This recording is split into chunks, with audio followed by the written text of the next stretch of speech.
rekan, teman, mohon ini bisa didiseminasikan, bisa ditularkan, dan juga bisa dipraktekkan bersama-sama dengan siswa-siswi kita. Izinkan saya mengakhiri dengan pantun.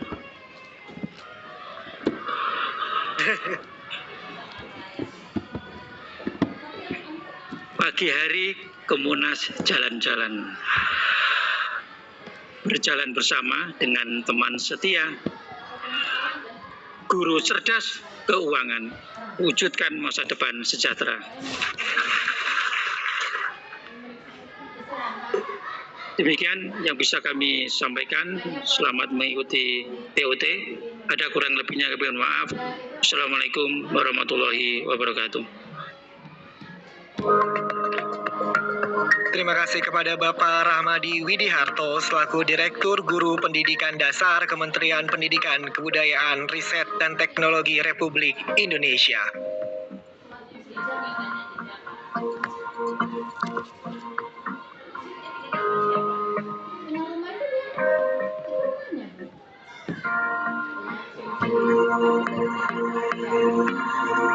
Hadirin yang berbahagia, selanjutnya marilah kita simak sambutan dari PLT Direktur Jenderal Pendidikan Agama Islam Kementerian Agama Republik Indonesia yang pada hari ini diwakili oleh Direktur Guru dan Tenaga Kependidikan Kementerian Agama, Bapak Tobib Al-Asyar. Kepada Bapak kami persilahkan.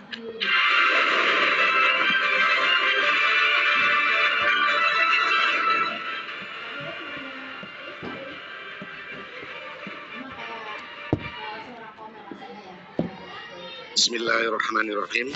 Assalamualaikum warahmatullahi wabarakatuh. Selamat pagi, salam sejahtera buat kita semua. Om Swastiastu, Namo Buddhaya, salam kebajikan. Yang saya hormati Ibu Friderika Widiasari Dewi, Kepala Eksekutif Pengawas Perilaku Pelaku Usaha Jasa Keuangan, Edukasi dan Perlindungan Konsumen OJK.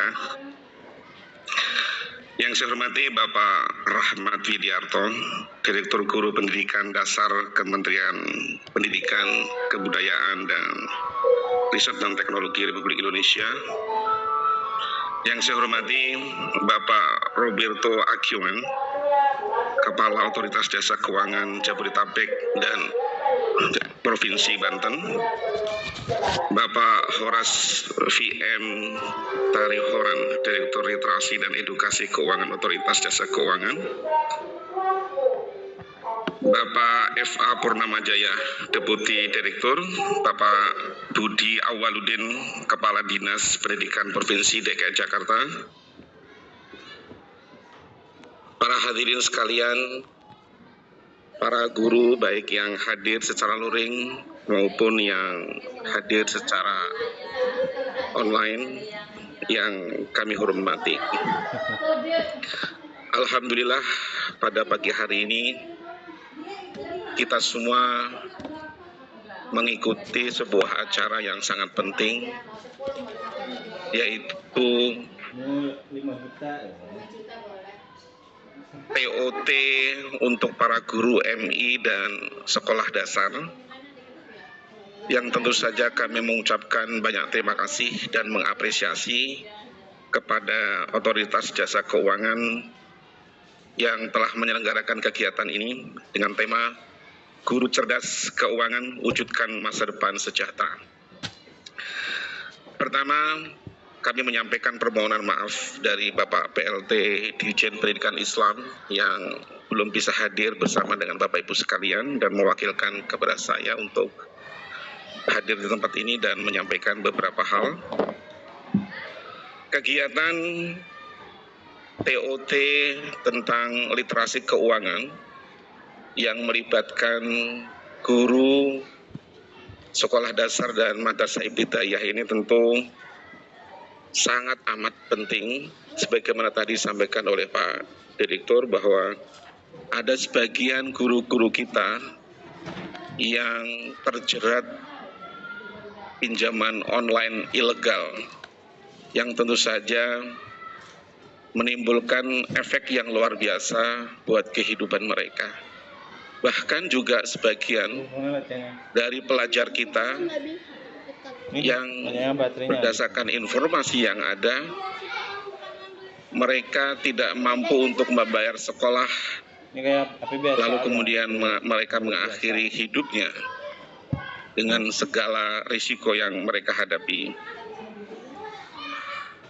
Tentu kegiatan TOT literasi keuangan ini sangat penting bagi kehidupan individu kita, khususnya para guru dan juga lingkungan dan stakeholders di madrasah, khususnya di madrasah ibtidaiyah yang mengikuti kegiatan ini, agar kita mampu untuk mengelola keuangan dengan baik, bisa menghindari hutang, apalagi sekarang hutang bukan hanya meminta, akan tetapi justru hutang itu diminta atau diajak untuk hutang.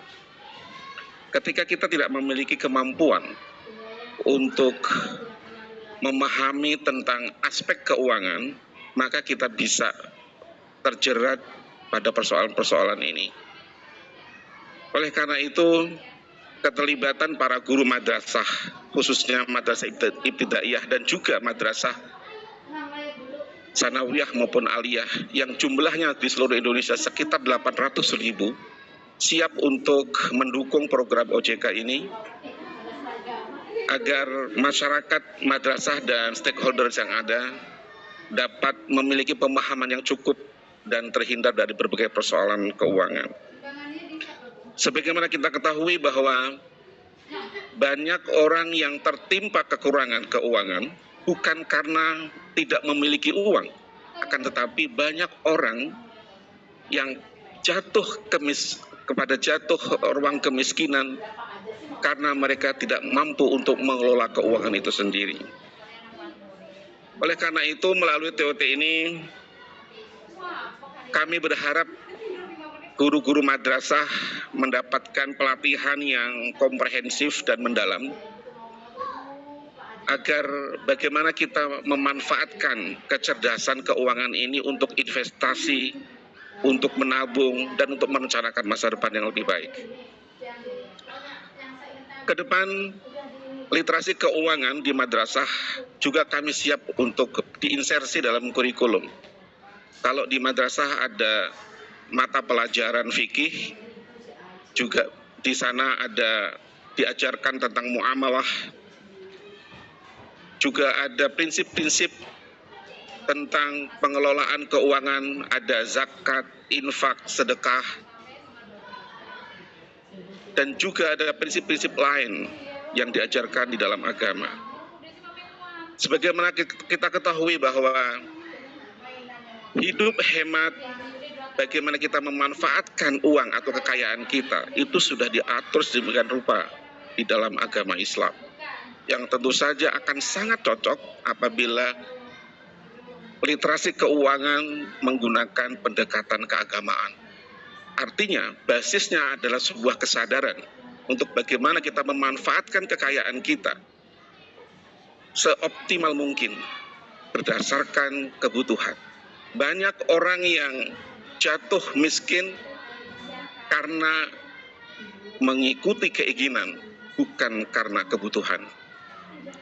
Oleh karena itu, kami sangat mengapresiasi kepada OJK, dan tentu saja guru-guru kami di Madrasah Ibtidaiyah yang sudah mengikuti training ini, kami berharap juga dapat mendiseminasi melalui workshop, seminar, bahkan bisa untuk disebarluaskan melalui media sosial dan lain-lain, agar masyarakat semakin cerdas dalam menghadapi kehidupan di masa yang akan datang. Kita juga tahu bahwa saat ini perkembangan teknologi informasi yang demikian dahsyat, dunia digital, literasi keuangan menjadi sangat penting. Kita sudah sangat mengenal dengan ada keuangan kripto dan segala macamnya yang siap ke depan barangkali mungkin uang secara formal nanti sudah akan digantikan dengan digital suatu saat nanti. Dan ini dibutuhkan kemampuan yang cerdas untuk kita semua agar kita mampu untuk membawa kekayaan kita, membawa keuangan kita untuk mengelola yang lebih baik di masa yang akan datang. Saya kira itu saja yang dapat kami sampaikan. Mudah-mudahan ini bermanfaat buat kita semuanya. Sekali lagi terima kasih OJK, dan mungkin nanti bisa dikembangkan lagi bukan hanya di guru madrasah ibtidaiyah, tapi juga di guru-guru madrasah sanawiyah dan juga madrasah aliyah baik yang negeri maupun swasta. Saya kira itu saja yang dapat kami sampaikan. Saya tidak bisa membuat pantun, cukup sekali saja.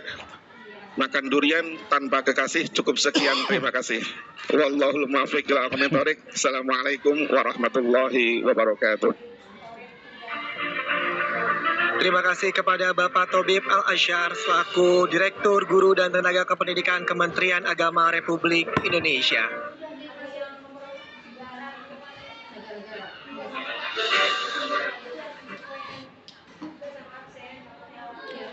Baik, hadirin yang kami hormati, marilah kita simak sambutan selanjutnya yang akan disampaikan oleh Kepala Eksekutif Pengawas Perilaku Pelaku Usaha Jasa Keuangan, Edukasi, dan Pelindungan Konsumen Otoritas Jasa Keuangan, Ibu Friderika Widya Sari Dewi. Kepada Ibu dengan hormat kami persilahkan.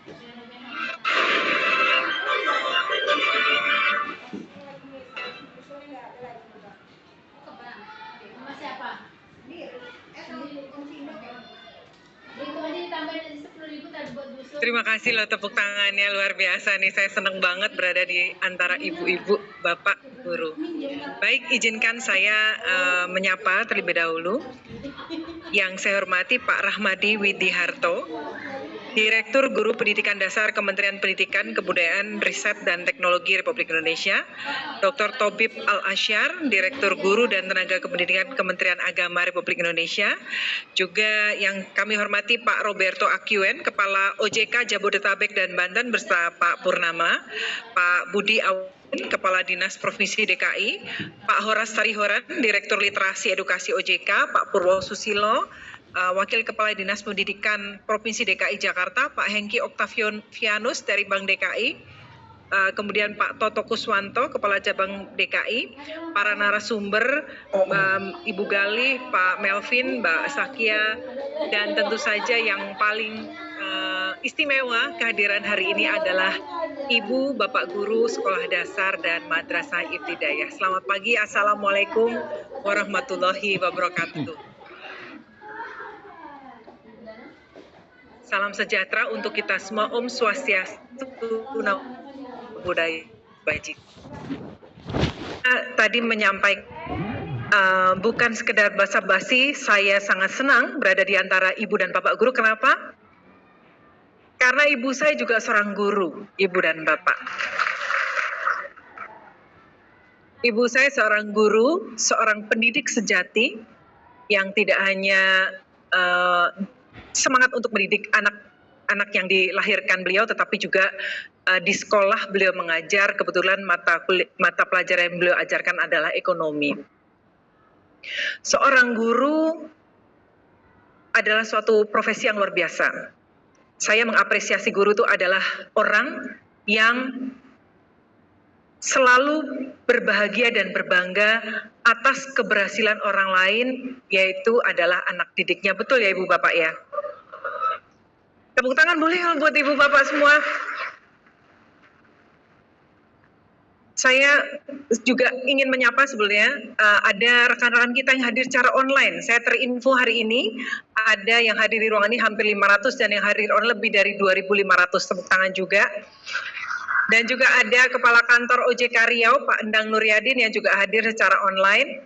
Ini luar biasa sekali sambutannya, bertemu dengan ibu bapak guru semua untuk memperingati Hari Pendidikan Nasional di hari yang sangat istimewa, Hari Kebangkitan Nasional. Rasanya tidak ada sesuatu yang kebetulan. Kenapa? Alhamdulillah kok kita dapatnya bisa bersama bersua ibu bapak guru di Hari Kebangkitan Nasional. Tadi saya sampaikan, tadi Pak Tobib juga menyampaikan pendekatan secara agama. Itu bagus sekali, ya. Dalam semua agama saya yakin mengajarkan hal-hal yang baik, terutama kalau kita ingat ada 3 hal yang tidak putus amalan kita, apa aja Ibu Bapak? Sedekah jariah, doa anak soleh, dan satu lagi ilmu yang bermanfaat. Siapa yang mengajarkan ilmu? Ibu bapak semua. Insya Allah itu ganjarannya luar biasa. Amin ya robbal alamin. Dan hari ini insya Allah kami akan menitipkan satu hal lagi yang sangat penting untuk ibu bapak semua dan juga untuk anak-anak kita, yaitu adalah edukasi keuangan, literasi keuangan. Ini disebut acaranya adalah training for trainers. Jadi mohon maaf, pulang dari sini nggak boleh ilmunya dibawa sendiri. Tapi ibu bapak akan menjadi trainers, pelatih, penyebar kebaikan, penerus ilmu untuk anak didik ibu bapak sekalian, dan terutama juga untuk diri ibu bapak sendiri juga. Tadi saya pas duduk mendengar ketika Pak Rahmadi menyampaikan, banyak loh ibu bapak guru dan juga Pak Tobib menyampaikan menjadi korban pinjol ilegal. Wah, satu ruangan langsung brem-brembeng gitu. Kalau orang Jawa bilang tuh langsung bicara sendiri. Sepertinya banyak ya menjadi korban pinjol ilegal di sini. Banyak tapi nggak ngaku. Boleh nggak saya ingin berdiskusi? Jadi saya ini kalau datang ke suatu acara saya pengen ngobrol langsung. Jadi saya tahu kira-kira apa yang dibutuhkan oleh Bapak Ibu. Boleh maju nggak yang punya pengalaman bagus, pengalaman nggak bagus, pengalaman buruk boleh tentang produk dan jasa keuangan. Boleh mungkin dari setiap sisi satu-satu boleh, atau mungkin dua bapak, dua ibu guru, monggo silahkan maju. Ini gantian dong, kalau di kelas kan bapak ibu suruh muridnya maju. Nah sekarang saya mempersilahkan dengan hormat bapak ibu guru yang berkenan maju ke depan untuk berdiskusi dengan saya. Monggo ibu yang berhijab putih, maju bu, silakan bu. 3 lagi, ayo. Mungkin dari setiap staff boleh. Bapak ibu ini seringnya menyuruh anak didiknya maju loh. Ini kok. Monggo ibu berhijab hitam boleh. 2 bapak-bapak boleh dong bapak-bapak. Ayo boleh monggo. Monggo siapa yuk monggo. Ayo. Kita ngobrol aja Pak, nggak ada benar, nggak ada salah. Saya pengen dengar dari ibu bapak sekalian. Apa yang OJK bisa bantu untuk bapak ibu menjadi trainers di edukasi keuangan? Monggo, mic-nya tolong. Mic ya. Monggo Pak. Boleh izin Pak nama dan dari SD mana, sekolah mana? Monggo Ibu. Ada mic lagi nggak? 2 lagi? Yuk silakan. Perkenalkan nama saya Anang Fajri dari Pak Nabazri. Mau? Anang. Pak Anang. Ya, Anang Sulainang aja dah. Oh iya, dari Jawa Barat ya Pak ya? Betul? Dari Sumatera Barat. Oh Sumatera Barat, ya baratnya bener lah kira-kira. Pak Anang ya, silakan Pak Anang. Bapak dari mana Pak? Dari SD Batu Ampar 06. 06 di daerah mana Pak? Jakarta. Jakarta Timur. Alhamdulillah. Baik, sini Pak. Monggo Pak, jangan takut teman. Juga murid Pak dulu ya. Baik, Bapak punya pengalaman apa tentang produk dan jasa keuangan? Pada waktu awal-awal jadi pegawai itu, ya saya dulu tahun 1990-an itu gaji guru tuh kecil Bu. Iya. Jadi kalau untuk mendapatkan sesuatu, menginginkan sesuatu, kita tuh perlu ada pihak ketiga yang bisa membantu, memfasilitasi. Iya. Dan itu kalau ibu-ibu straight to the point, bilang aja ada yang ngutangin gitu. Pak, ibu mah nggak mau maju, bagaimana ini ibu? Ayo silakan Pak, gimana Pak? ya, Jadi karena gajinya kecil, ya. Kalau untuk ada tujuan tertentu harus ada yang membantu memfasilitasi. Ya betul. Baik, terus punya pengalaman buruk tentang hal itu? Iya, alhamdulillah sih berjalan dengan baik dan lancar Bu. Alhamdulillah. Dan mudah-mudahan nggak usah lagi deh Bu. Ya amin amin. Berarti itu ya pihak ketiga yang bisa membantu kalau kita punya tujuan keuangan atau target sesuatu. Baik, terima kasih Pak Anang. Boleh geser sini Pak Anang. Izin Bapak, monggo. Baik. Aku agak tengah sini boleh Pak? Ya. Ini udah nyala kayak Pak. Sip. Baik, nama saya Susmiharto. Pak Sus. Susmiharto dari SDN Pegadungan 05 Pagi. Mungkin saya akan berbagi saja pengalaman penting dengan kejadian banyak hal tentang pinjol ini ya. Saya mengantisipasi, jadi di sekolah saya punya komite sekolah Kemudian saya bekerja sama dengan Bank BRI untuk membuat satu rekening atas nama komite. Kemudian setiap orang Pak murid itu kita arahkan untuk menabung. Dan sampai hari ini di sekolah kami, orang tua murid kami sudah 2 angkatan di kelas 6 itu menerima tabungannya di saat kelulusan putra-putrinya. Dan itu sebuah kebanggaan bagi orang tua murid, selain anaknya lulus juga mendapatkan uang. Alhamdulillah. Ya. Jadi ini program tadi kita belajar tentang literasi keuangan, ada inklusi keuangan. Kalau Pak Sus sudah melakukan inklusi keuangan dengan pembukaan rekening pelajar. Namanya ada kejar tuh, rekening pelajar. Ya, itu bagus Pak. Monggo Pak. Terima kasih. Terima kasih Pak Sus. Tepuk tangan buat Pak Sus dan Pak Anang. Ibu-ibu monggo Bu.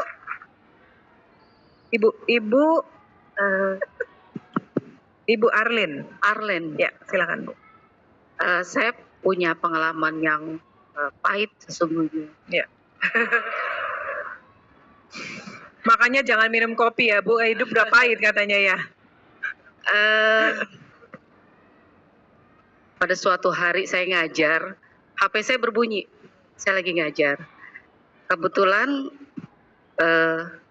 saya jawab gitu. Singkat cerita, saya sadarnya besok hari. Pada saat si penelepon validasi.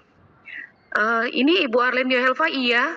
Kemarin Ibu sudah mendaftarkan asuransi kesehatan atas nama ini, seluruh keluarga disebutkan.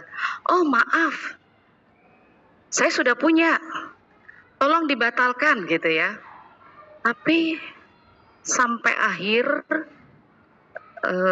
itu nggak dibatalkan, sehingga datang surat tagihan. Saya harus bayar 3 juta berapa gitu. Saya nggak mau bayar, karena saya merasa sudah membatalkan.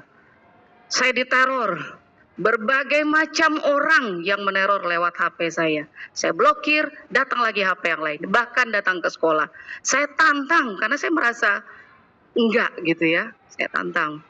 Terus ada lagi yang memaki-maki, bacain ayat. Kalau berhutang Ibu bagaimana gitu. Saya bilang saya nggak pernah, ID saya nggak pernah nomor asuransi ya Bu ya. Saya nggak tahu apa-apa, saya nggak ngerti apa-apa. Kesalahan saya mungkin pada saat jawab hari pertama, pada saat dia validasi. Kemudian datang lagi, saya capek dengan teror itu. Datang lagi ke sekolah, saya langsung, karena saya nggak punya waktu untuk ke nama satu bank swasta, saya batalkan lewat telepon, via telepon. Akhirnya dihubungkan, call center menghubungkan ke asuransi yang kerjasama dengan bank itu. Ibu harus tetap, enggak, saya nggak mau. Ini pembodohan buat saya. Karena saya dari awal tidak setuju.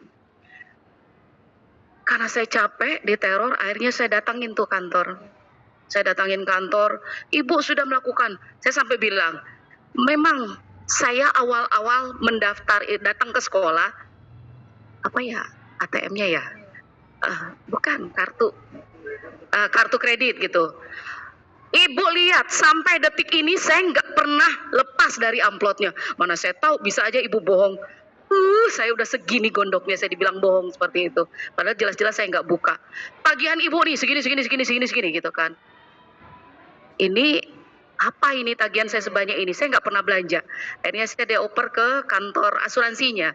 Di situ saya juga nggak mau bayar. Tapi karena saya capek, datang orang bank itu ke sekolah, ngebujuk sebaiknya Ibu selesaikan. Akhirnya saya bayar. Ya ampun Ibu, iya. Baik Bu, noted Bu, masalahnya saya udah kira-kira tahu. Nanti insya Allah di saat sesi diskusi, Pak Horas dan teman-teman akan memberikan literasi kepada masyarakat, kira-kira supaya nggak terjadi apa yang Ibu Arlin hadapi ya. Tepuk tangan buat Bu Arlin, silakan Ibu. Baik, Singkat Bu. terima kasih. Saya Syarifah dari Bu Syarifah. 9 Jakarta Selatan. Kebetulan saya bercerita, itu terjadinya bukan saya tapi pada teman saya yang kebetulan saya mendampinginya. Teman saya guru juga sama, dan beliau punya banyak sekali potensi dalam dirinya. Suatu ketika terjerat online sampai melebihi berlipat-lipat dari gajinya. Jadi ternyata beliau meminjamkan, karena beliau guru honor dan punya anak biaya pendidikannya kan besar Ibu. Ada beberapa hal yang memang saya maklumi.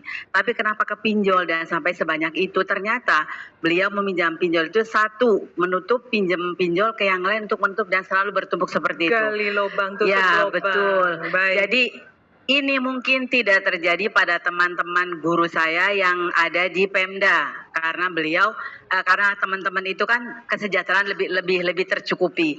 Nah, mungkin ada sebuah solusi yang baik bagaimana caranya untuk para teman-teman guru yang masih honor. Atau ya, terima kasih. Terima kasih Bu, luar biasa, tepuk tangan untuk keberanian menyampaikan ke depan, sharing bersama kita semua pengalaman Ibu Bapak. Ada yang 2 yang nggak enak, 1 yang bagus, 1 yang netral. Ya, ini tuh luar biasa, udah dipilih luar biasa, padahal tidak diatur sebelumnya. Baik, saya ada sedikit hadiah untuk Ibu Bapak di depan.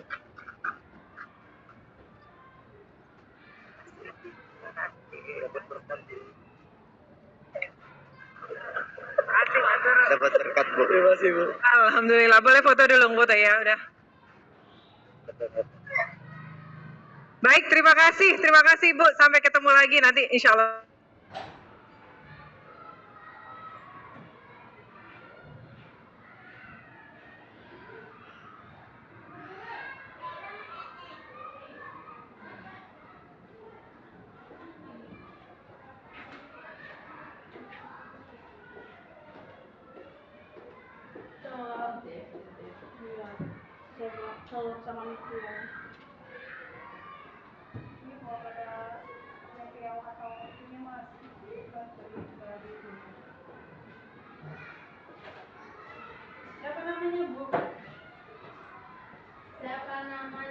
Tadi yang pertama Pak Anang menyampaikan, kalau guru gajinya kecil, bagaimana untuk misalnya untuk kebutuhan nyekolahin anak dan lain-lain. Orang tua saya juga pegawai negeri.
Yang sudah ditetapkan OJK dalam roadmap pengembangan edukasi dan literasi keuangan serta pelindungan konsumen Indonesia. 1 dari 10 segmen utama, termasuk di dalamnya ibu rumah tangga, anak sekolah, dan sebagainya. Tapi kita selalu fokus pada pengembangan guru. Kenapa guru? Guru pertama yaitu ibu bapak guru harus well literate untuk diri ibu bapak sendiri. Betul ya? Bagaimana ibu bapak bisa mengajar kepada anak didik kalau bapak ibu tidak well literate? Di luar negeri ibu bapak, pengetahuan tentang keuangan merupakan essential life skill. Artinya kemampuan atau keterampilan kehidupan yang sangat penting yang harus dimiliki oleh semua orang. Dan saya tadi menyambut baik yang disampaikan Pak Rohmadi, bagaimana kita bisa masuk ke dalam kurikulum program Merdeka Belajar. Kita percaya keuangan itu salah satu yang sangat utama. Apapun major yang diambil, misalnya dia akan fokus kepada menjadi insinyur teknik nuklir pun ya, atau apapun profesi yang dibutuhkan atau akan dipilih menjadi dokter dan sebagainya, tetap dia harus financially literate. Betul ya Ibu Bapak ya? Ibu Bapak tahu banyak sekali perceraian di Indonesia dan di banyak negara lain, salah satunya faktor apa? ekonomi, betul ya? Ekonomi itu apakah melulu karena tidak ada income dan lain-lain? Kadang kebanyakan adalah karena tidak mampu mengelola keuangan dengan baik. Itu yang banyak membuat permasalahan ekonomi menjadi salah satu yang membuat rumah tangga menjadi tidak akur, tidak harmonis, masa depan anak tidak disiapkan dengan baik. Ternyata semuanya bisa dipelajari loh Ibu Bapak dengan ilmu-ilmu literasi keuangan. Dan kalau kita melihat, ini bukan Indonesia saja yang melakukan ini, tapi menjadi gerakan di seluruh dunia. Kami para regulator keuangan setiap tahun mungkin bertemu 3-4 kali. Ini salah satunya forum OECD, Organization Economic Cooperation and Development, itu mengatakan literasi keuangan lebih tinggi berpengaruh terhadap kesejahteraan financial individu yang lebih baik. Dan semua negara punya fokus terhadap guru dan tenaga pendidik. Ini yang kemudian membuat kita, ayo kita ingin mengajak Kementerian Pendidikan, Kementerian Agama, karena banyak sekolah di bawah Kementerian Agama juga. Dan kita Pak Tobib punya program, kita ada grup literasi keuangan syariah. Jadi untuk lebih customize kebutuhan dari tiap sekolah juga bisa kita lakukan. Untuk pendekatan syariah juga bisa kita lakukan. Kita punya program misalnya EPIX, ekosistem pesantren cerdas ekonomi keuangan syariah, Si Cantik, sahabat ibu cerdas keuangan literasi inklusi syariah, dan banyak sekali program-program yang kita miliki. Nah, pada hari ini kita semua berkumpul di sini. Ada dua hal Ibu Bapak yang ingin kita sampaikan. Yang pertama, Bapak Ibu harus menguasai tentang informasi tentang produk jasa keuangan. Tidak usah terlalu dalam, tapi paling nggak Ibu Bapak tahu apa itu perbankan, asuransi, pasar modal, dana pensiun, dan lain-lain. Juga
Enggak ada tahu namanya Hadinya siapa?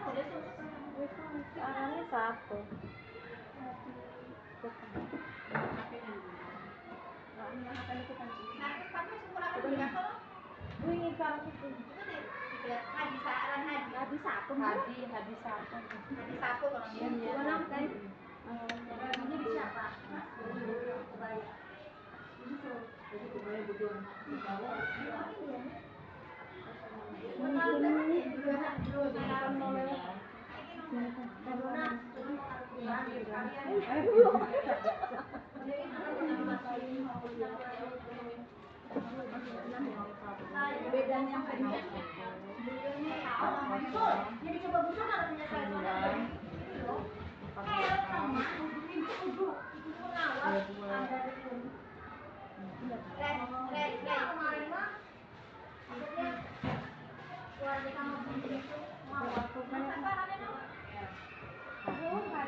Saya belum buat ibu itu.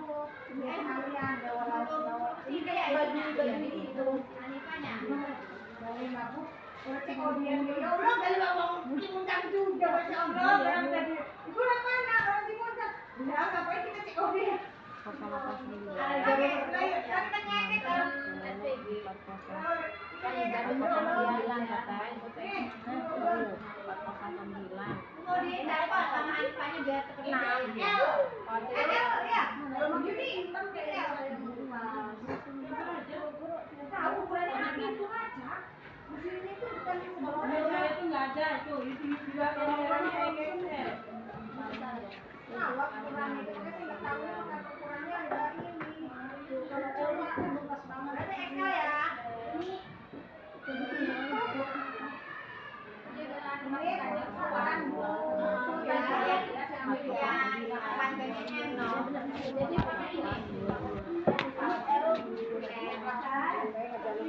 Dan sampai orang demo dan lain-lain. Itu kenapa? Karena dijual kepada mereka yang sebenarnya nggak cocok beli produk itu, ya. Jadi sekali lagi, Bu Bapak, apa yang kami sampaikan di depan ini adalah sebuah pembuka, ya, untuk pemantik diskusi Ibu Bapak sekalian. Nanti akan ada pembicara-pembicara yang hebat pada bidangnya masing-masing. Nanti Pak Horas yang mewakili OJK akan menyampaikan apa kira-kira yang Ibu Bapak perlukan. Silakan sampaikan aja, nanti silakan kita berdiskusi lebih lanjut. Nah, mungkin itu dari kami. Sekali lagi saya sampaikan terima kasih kepada Kementerian Pendidikan dan juga Kementerian Agama. Rasa ini sebagai satu pembuka, Pak, ya. Saya menyambut baik tadi yang ditawarkan Bapak untuk lebih lanjut kita punya program kerjasama untuk program Merdeka Belajar. Kami sudah punya semua materinya, Pak, dari mulai PAUD, SD, SMP, SMA, dan kuliah. Kami sudah punya. Boleh tepuk tangan, Bu? Boleh buat OJK? Boleh silakan. Kami sudah punya bahannya, Ibu Bapak. Silakan nanti diunduh di LMS-ku, Learning Management System Keuangan, ya. Ini semua gratis, ada sertifikatnya dikeluarkan oleh OJK. Jadi Ibu Bapak kalau mau ngajar mungkin di sini cuma 2 jam nggak cukup, silakan nanti belajar di LMS-ku. Bahan-bahan pendidikan kita semua sudah lengkap. Memang Pak, kalau di negara-negara lain itu pendidikan keuangan sudah masuk kepada kurikulum formal. Ya, kita berharap semoga nanti kita bisa masuk ke kurikulum formal karena ini merupakan satu essential life skill yang harus dimiliki oleh seluruh anak Indonesia. Tadi menuju Indonesia emas, rasanya pendidikan keuangan, literasi keuangan merupakan satu essential life skill yang harus kita miliki, kita ajarkan, dan juga untuk Ibu Bapak guru semua. Terima kasih Ibu Bapak, saya senang melihat wajah Bapak Ibu yang penuh semangat, optimisme. Profesi guru itu suatu profesi yang sangat mulia. Siapapun pasti ingat nama-nama gurunya. Guru belum tentu ingat nama muridnya, betul ya? Saya kalau ditanya guru saya TK, SD, SMP, SMA, kuliah, saya ingat semua. Dan alhamdulillah. Dan setiap doa kita selalu mendoakan, betul nggak? Kami mendoakan kepada orang tua dan guru-guru kami. Jadi setiap langkah kebaikan yang Ibu Bapak berikan, dan hari ini adalah insya Allah suatu yang awalan yang baru untuk edukasi literasi keuangan, insya Allah menjadi catatan amal kebaikan Ibu Bapak yang insya Allah tidak akan terputus nantinya. Terima kasih. Wassalamualaikum warahmatullahi wabarakatuh. Waalaikumsalam. Kami mohon kesediaannya Ibu Frederika untuk tetap berada di atas panggung karena acara selanjutnya ialah penyerahan cenderamata. Maka dari itu kami turut mengundang kembali Bapak Tobib dan Bapak Rahmadi untuk naik ke atas panggung.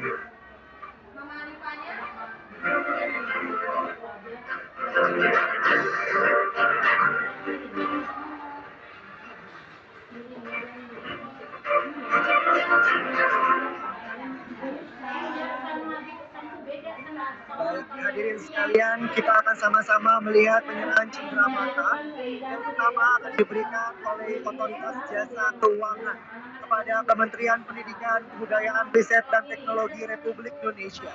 Kami persilakan kepada Ibu Friderika menyerahkan kepada Bapak Ramadi.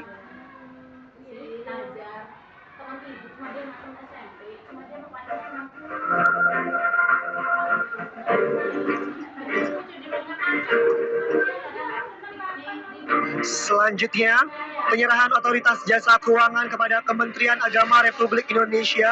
Dipersilakan Ibu Friderika menyerahkan kepada Bapak Tobib.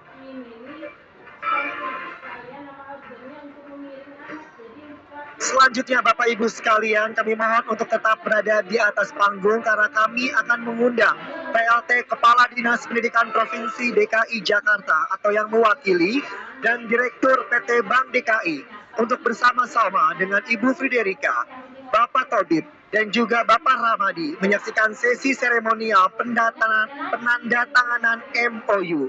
Kami persilahkan. Kalau ya untuk hati-hati aja sih, nggak apa-apa kali. Cuma itu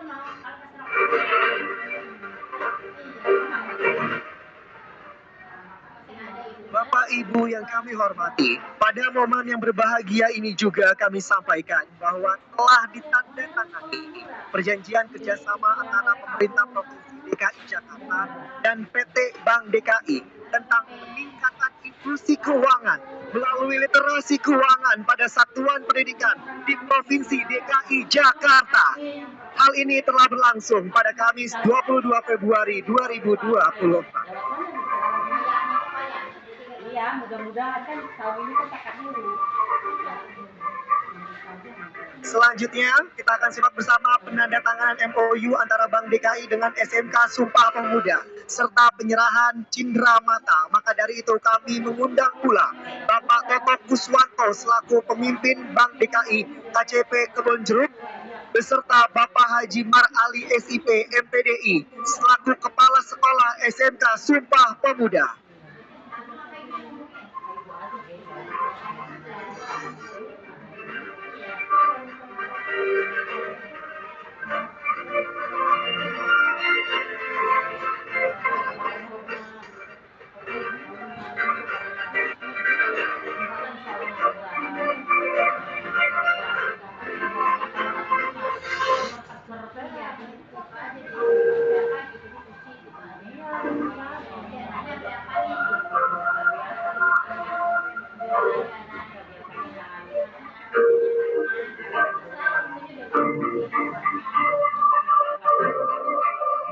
Dipersilakan untuk memberikan tepuk tangan yang paling meriah dengan penandatanganan ini. Semoga guru semakin cerdas keuangan mewujudkan masa depan yang sejahtera. Selanjutnya hadirin, kita akan memasuki sesi foto bersama. Sesi foto yang pertama. Baik. Sebelumnya kami persilakan terlebih dahulu untuk pemberian plakat dari Bank DKI kepada Sekolah SMK Sumpah Pemuda.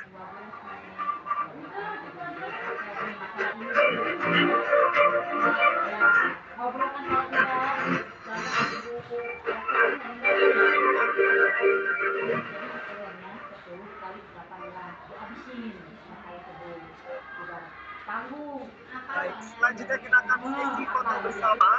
Sesi foto yang pertama kami memohon kesediaannya para ibu pejabat di lingkungan Otoritas Jasa Keuangan, Bapak Ibu narasumber, moderator, dan seluruh jajaran tamu VIP atau undangan untuk naik ke atas panggung. Itu Bu, kata KM-nya. Apalagi sepanjang nih, kalau bisa mah ukuran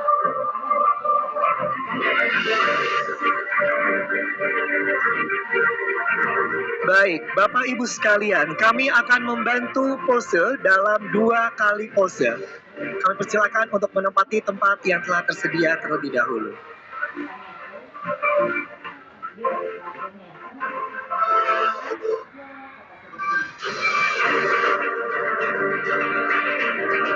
Baik, kami akan bantu untuk sesi foto pertama pose formal. 1, 2, 3. kalau KM Danglat, saya latihannya cuma minggu, Meg. Selanjutnya pose kedua, dipersilakan untuk mengepalkan tangan sebagai semangat menebarkan ilmu finansial yang cakap untuk seluruh masyarakat Indonesia. Kami akan bantu hitung. 1, 2, 3.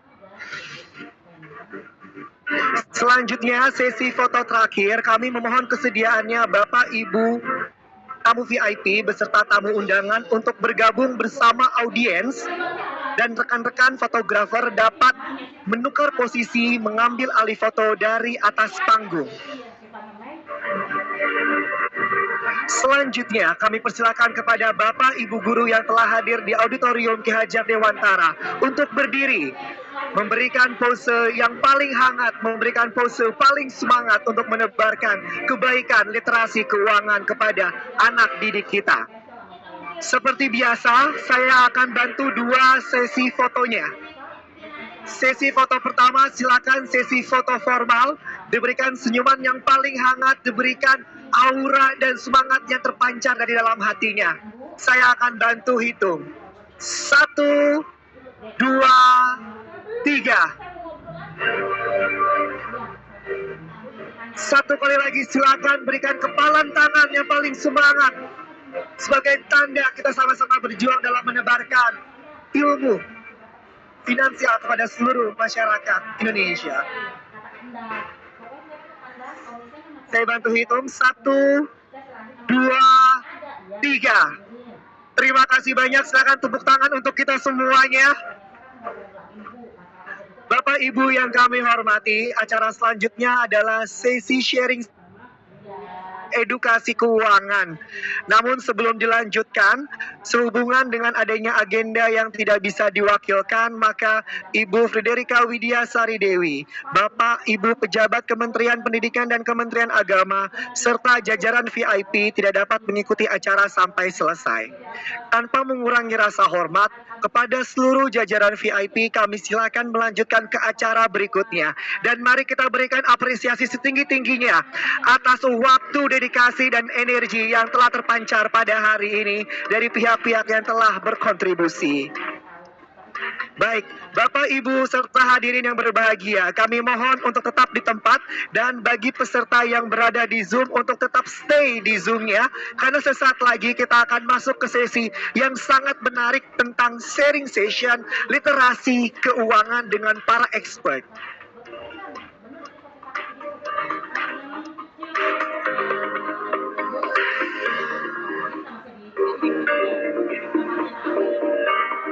Baik, saya akan coba semangatnya. Sudah siap melanjutkan ke acara selanjutnya? Saya minta 2 kali lipat. Sudah siap? Silakan tepuk tangan untuk Bapak Ibu sekalian. Begitu pula Bapak Ibu yang saat ini berada di Zoom. Karena sesaat lagi kita akan masuk ke sesi kegiatan edukasi keuangan. Sesi pertama kegiatan inti hari ini ialah sharing session yang akan dipandu oleh seorang moderator. Beliau ialah seorang jurnalis dan juga news anchor, yaitu Mbak Zakia Arfan. Kepada Mbak Zakia Arfan, kami persilahkan.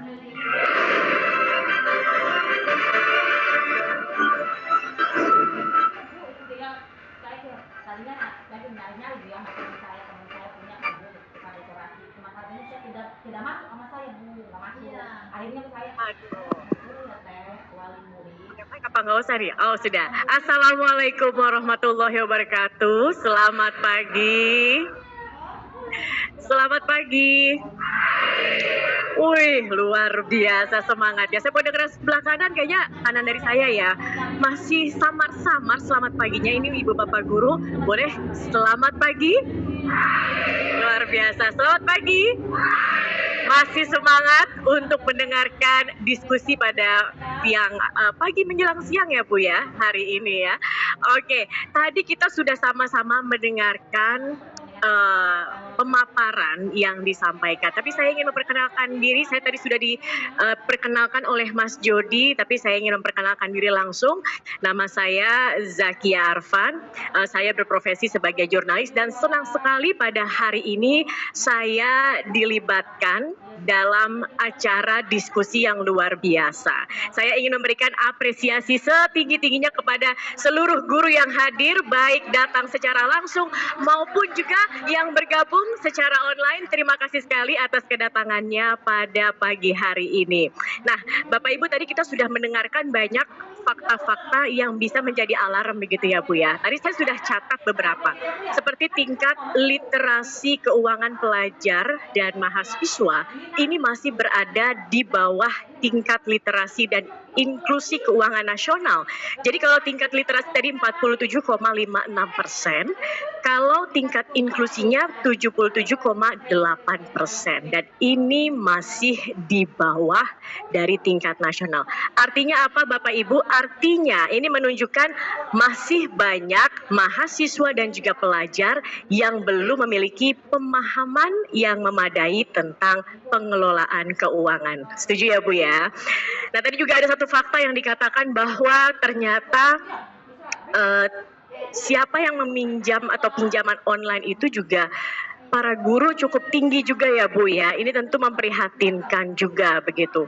Nah, ada sebuah studi juga. Ini saya kemarin sempat mencoba riset begitu Ibu. Ada studi dari University of Cambridge yang mengungkapkan bahwa kebiasaan keuangan anak-anak itu sudah mulai terbentuk dari usia berapa? Ada yang tahu nggak Ibu? Atau Bapaknya ada yang tahu? Dari usia berapa sebenarnya sudah terbentuk? Sudah dari 5 tahun. Nah, kalau menurut studi dari University of Cambridge ini dari usia 7 tahun. Artinya apa? Kalau jika sejak dini anak-anak ini diajarkan untuk mengenai konsep keuangan, maka mereka sendiri akan menjadi tumbuh individu yang lebih bertanggung jawab secara finansial. Artinya memang pendidikan ataupun juga edukasi tentang keuangan ini bisa dimulai sejak pendidikan dini. Tapi kemudian bagaimana caranya begitu ya?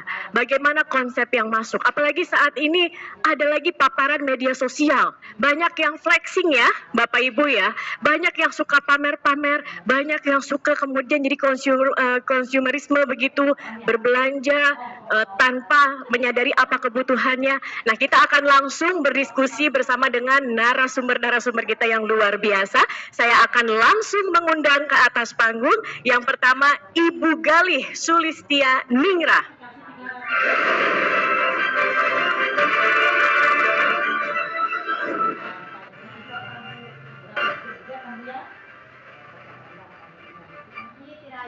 Dan narasumber yang kedua Bapak Melvin Mumpuni.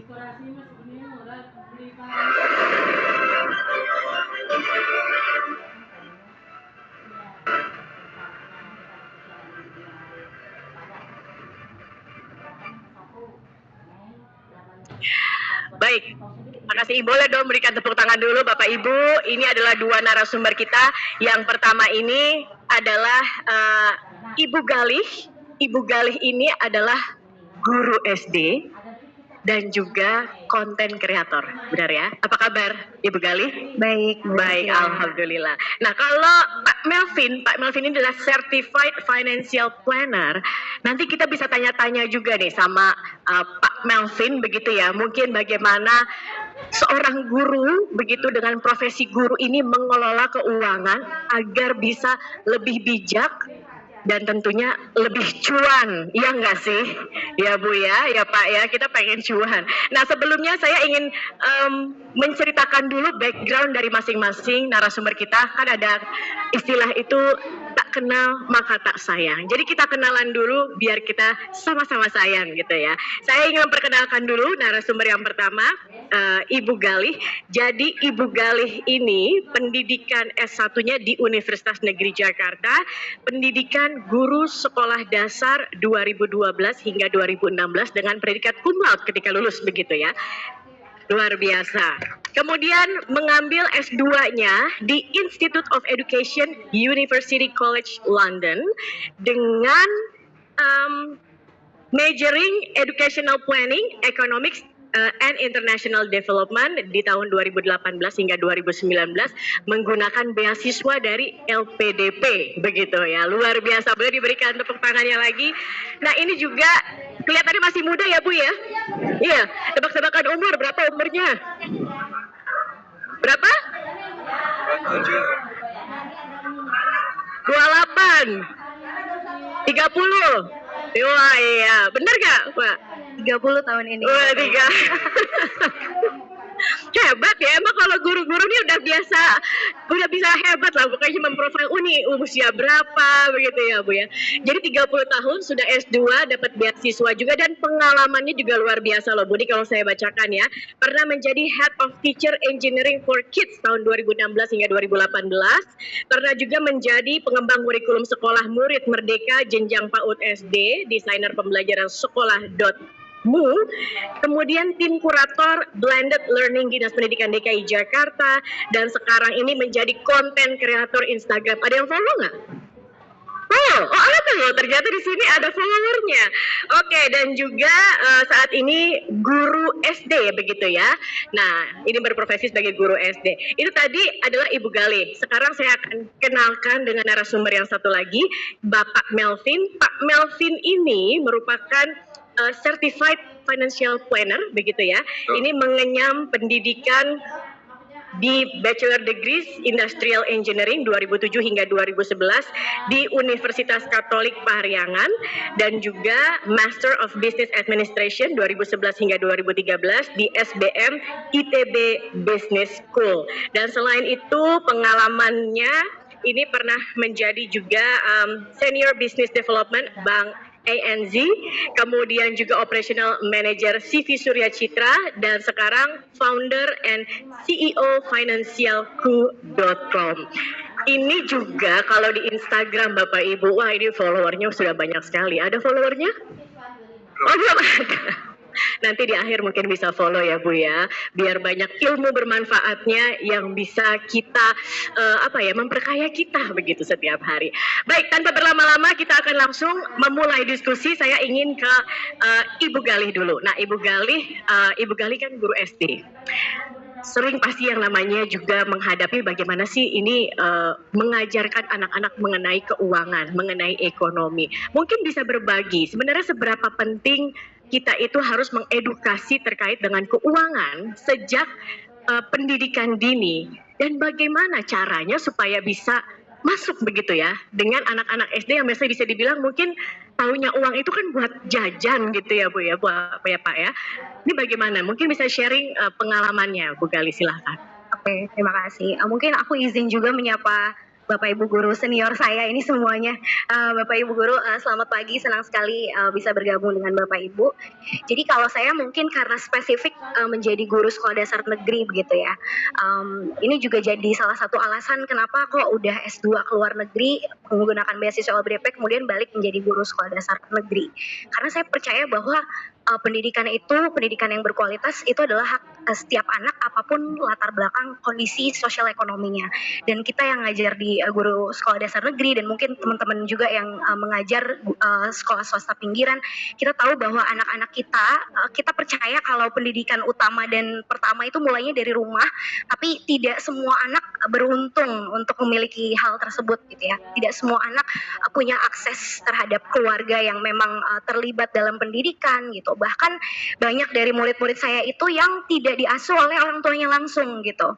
Jadi ini adalah permasalahan yang harusnya menjadi satu isu, satu concern buat para pemangku kebijakan gitu ya, untuk lebih mengintegrasikan edukasi tentang finansial tadi ke dalam kurikulum. Kenapa? Karena kita percaya juga kalau sekolah itu bukan hanya tempat anak-anak belajar matematika, IPA atau ilmu-ilmu mata pelajaran akademis gitu, tapi juga kecakapan hidup gitu. Dan salah satu kecakapan hidup adalah mengelola keuangan. Kita ingin anak-anak ketika dia lulus sekolah, baik itu SD, SMP, SMA, lebih siap menghadapi apa yang kemudian menjadi tantangan di dalam kehidupan nyata. Dan salah satunya adalah tentang keuangan gitu.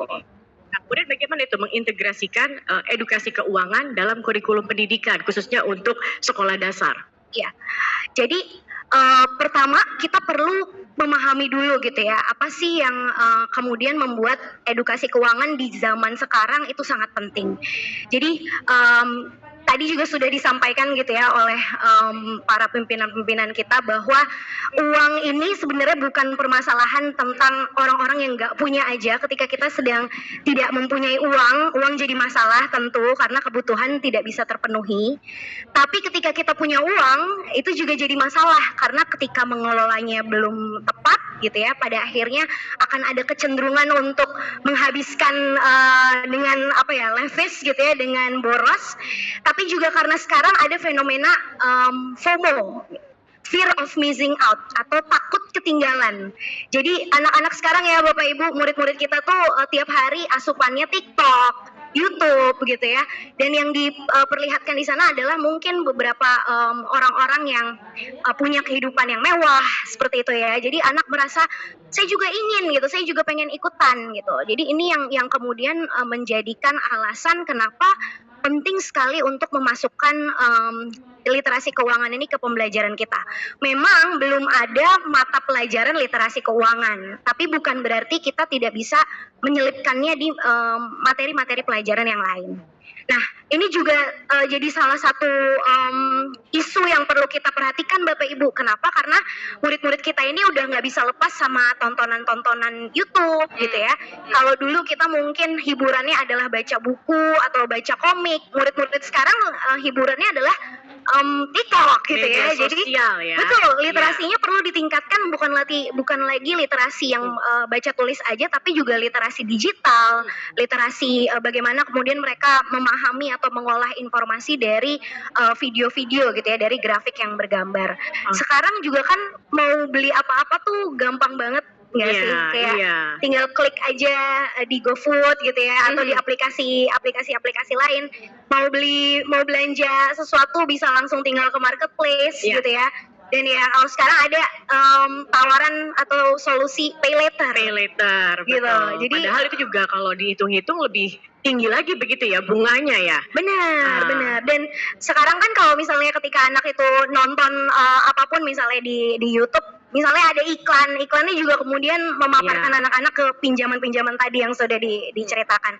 Jadi kalau literasi keuangannya rendah, pada akhirnya mereka akan memilih untuk, ini ada satu istilah Bapak Ibu mohon izin, jadi namanya instant gratification. Instant gratification. Iya, instant gratification ini adalah ketidakmampuan kita menunda kesenangan. Jadi pengennya ketika kita menginginkan satu barang, kita inginnya saat itu juga, sekarang juga, gitu. Dan karena ini juga difasilitasi dengan segala sesuatu yang sekarang sudah mudah gitu, aksesnya mudah. Jadi ya kita akhirnya terpancing gitu ya. Betul. Ada satu godaan yang mungkin kalau kita nggak kuat iman dalam tanda kutip, akhirnya kita terjerumus. Karena memang godaannya banyak, anak-anak sekarang tuh terbiasa apa-apa harus dituruti gitu ya. Harus si ini punya ini sih. Kalau kita kan dulu mau punya tas aja harus ranking 1 gitu ya Bu ya, kalau zaman-zaman dulu ya Pak ya.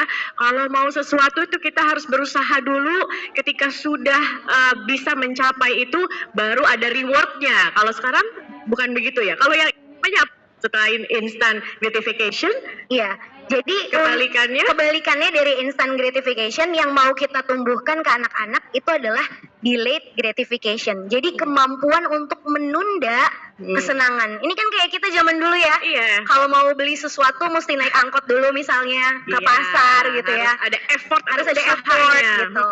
Ya, jadi contohnya nih, ini juga jadi satu refleksi buat kita Bapak Ibu guru. Kalau instant gratification itu terlihat misalnya ketika kita membeli sesuatu secara impulsif gitu ya. Kalau anak-anak SD ya sekarang kan masih banyak ya jajanan-jajanan di depan sekolah gitu atau di kantin. Nah, ketika anak-anak itu membeli jajan bukan karena sebenarnya kebutuhan, karena lapar, tapi karena keinginan aja, itu udah masuk instant gratification. Nah, kemampuan yang ingin kita tingkatkan adalah bagaimana mereka menunda dulu gitu ya. Jadi kalau misalnya bukan kebutuhannya, maka tidak perlu dibelanjakan atau tidak perlu dibeli. Kemudian ini saya juga baru ngeh kalau ternyata instant gratification itu juga salah satunya ketika kita keseringan scroll media sosial. Jadi keseringan scroll TikTok, keseringan scroll Instagram atau YouTube gitu ya. Padahal ada tugas-tugas yang menanti, yang harusnya dikerjakan terlebih dahulu. Nah, jadi pastinya delayed gratification itu ingin membantu anak-anak untuk sadar tugas dan tanggung jawabnya itu apa, diselesaikan terlebih dahulu, jika ada waktu luang baru kemudian mereka menggunakannya. Jadi yang ingin ditanamkan adalah delay gratification ini, Betul. nilai ini yang harus ditanamkan pertama-tama kepada murid-murid itu begitu ya, bahwa tidak bisa segala sesuatu instan, mau A langsung A, harus bisa membedakan mana keinginan, mana kebutuhan. Betul. Oke, meskipun kita juga masih ya Bu ya, kadang instant gratification ya Bu ya, lihat live Shopee, Benar. live di mana, di TikTok, kok tiba-tiba udah masuk keranjang, tinggal tunggu kapan check out gitu ya. Aduh, ini ternyata bukan problem anak-anak aja ya. Betul, iya. Oke, silakan dilanjutkan lagi, Oke. Mbak Jadi Bu Gali. untuk bisa mengatasi itu semua, pastinya kita butuh strategi kan ya Bapak Ibu. Jadi apa sih strateginya? Nah, di sini saya mau berbagi juga apa sih yang sudah saya lakukan. Kebetulan saya ngajar kelas 4 SD Bapak Ibu. Nah, di kelas 4 itu ada materi tentang kebutuhan. Jadi ada materi tentang kebutuhan primer, kebutuhan sekunder, kebutuhan tersier. Nah, sebelum saya mengejarkan materi tentang kebutuhan, saya meminta anak-anak untuk berefleksi gitu ya. Jadi kita belajar untuk membedakan apa sih yang dimaksud dengan kebutuhan dan apa yang kemudian menjadi keinginan. Nah, ini nanti ada contoh video pembelajarannya, saya akan tunjukkan juga nanti ke Bapak Ibu. Jadi yang saya menggunakan media post-it dan saya tuliskan di papan tulis. Jadi di situ saya menggunakan matriks Eisenhower, di mana kita memetakan skala prioritas. Jadi ini saya lakukan ketika pas puasa, jadi waktu puasa. Jawabannya lucu-lucu, karena ketika saya tanya apa kebutuhan kamu yang mendesak dan penting untuk direalisasikan sekarang juga, banyak dari mereka yang menjawab azan maghrib. Jadi lucu gitu ya, tapi di situ seru juga karena pada akhirnya saya juga menjadi belajar mengetahui dan mengenal murid-murid saya lebih dekat, karena ada juga yang jawabnya tuh jawaban-jawaban yang menggugah. Seperti mereka ingin ada jendela di rumahnya karena banyak murid-murid saya yang tinggal di ruangan yang mungkin sebenarnya tidak layak untuk ditinggali gitu ya. Banyak juga dari mereka yang ada yang lagi baru ditinggal sama ibunya berpulang, kemudian dia menuliskan dia ingin keabadian gitu. Jadi jawaban-jawaban murid-murid itu luar biasa, Bapak Ibu. Dan di sini sebenarnya yang saya inginkan adalah anak itu paham bahwa tidak semua keinginan yang dia punya itu bisa direalisasikan. Kenapa?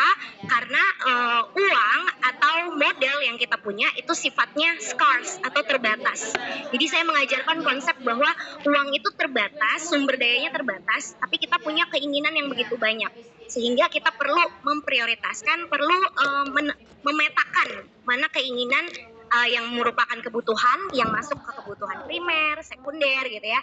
Mana keinginan yang mungkin itu kalau dipetakan masuknya kebutuhan tersier, tidak harus dipenuhi sekarang. Mana juga keinginan-keinginan lain yang sifatnya tidak mendesak, seperti itu. Mungkin boleh kita kita play videonya. Nah, ini yang di sebelah kanan. Di bagian contoh pembelajarannya itu bisa diklik, Mas. Ada hyperlinknya. Contoh pembelajaran, oke.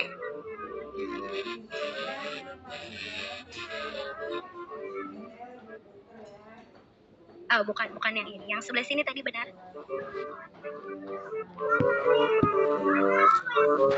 Oke.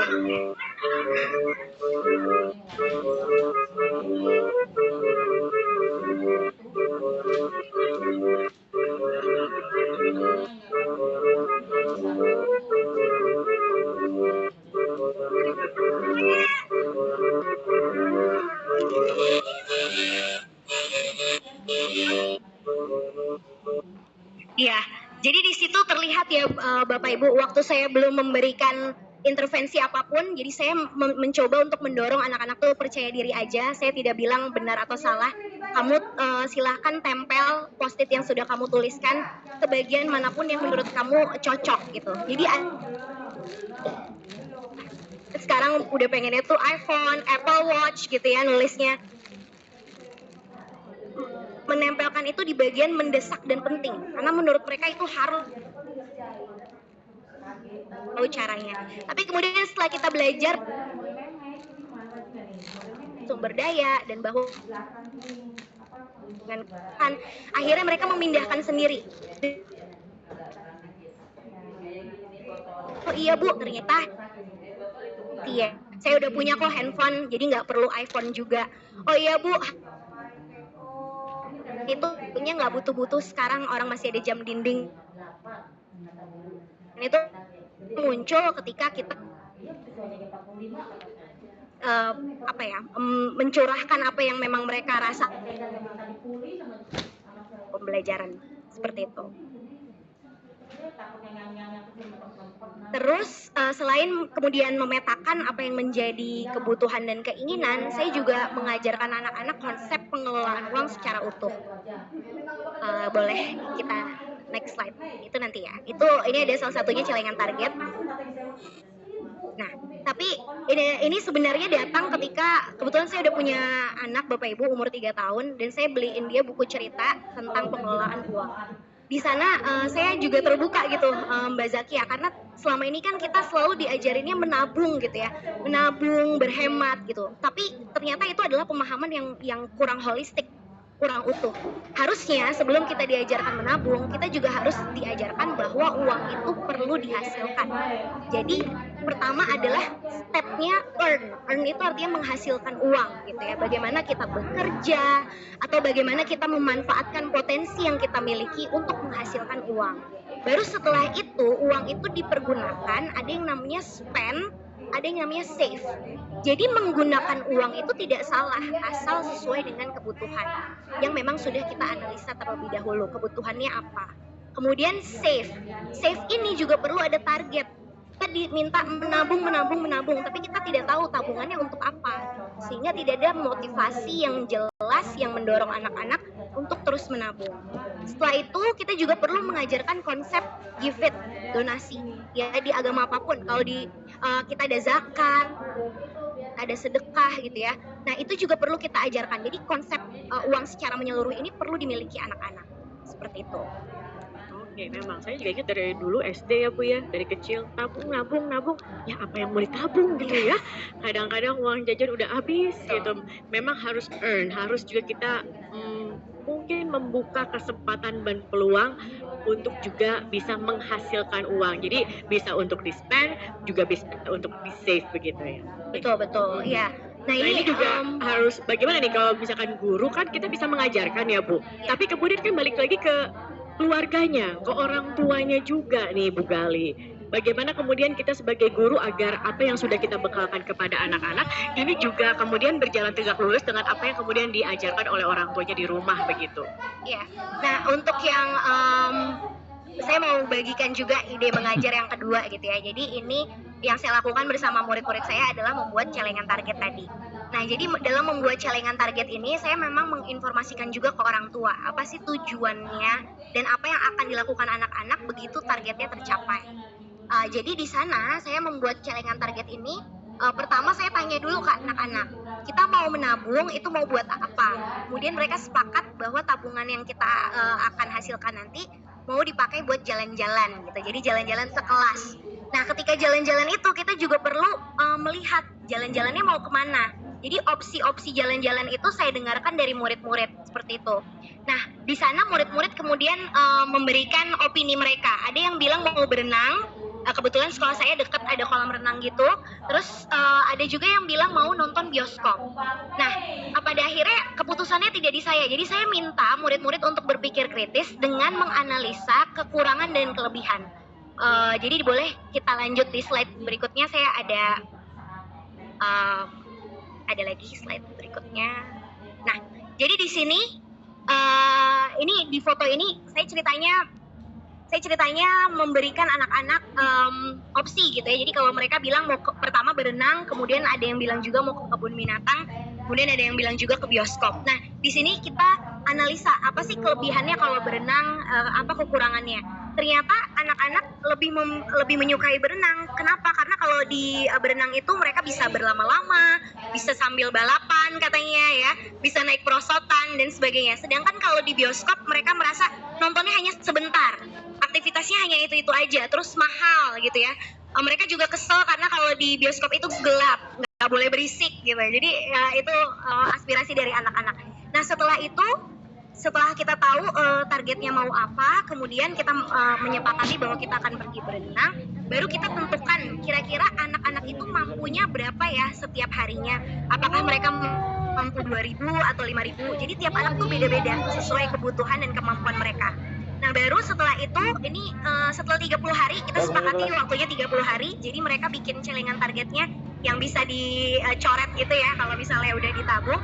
Di akhir, kemudian kita buka dan kita review, kita ulas apakah target mereka itu tercapai dan bagaimana perilaku mereka selama menabung. Nah ini saya berikan contoh salah satu murid saya yang targetnya tidak tercapai. Jadi di situ saya beri ulasan bahwa pertama kali dia menargetkan 5.000 per hari. Asumsinya ketika per bulan 30 hari itu berarti 150.000. Tapi pas kita hitung total tabungannya hanya 70.000. Lalu saya tanya ke dia, kurangnya berapa? Dihitung kurangnya 80.000. Lalu saya tanya lagi, harusnya kalau kamu mau targetnya tercapai, kamu bisa menabung berapa?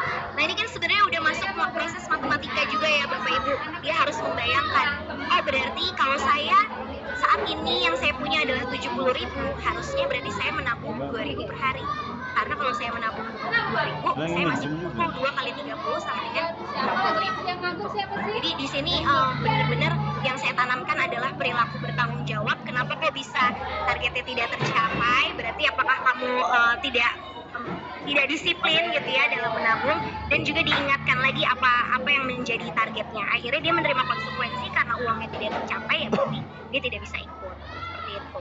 Jadi ini adalah salah satu contoh bagaimana saya mengajarkan murid-murid itu untuk membelanjakan atau menggunakan uangnya dengan penuh kesadaran gitu.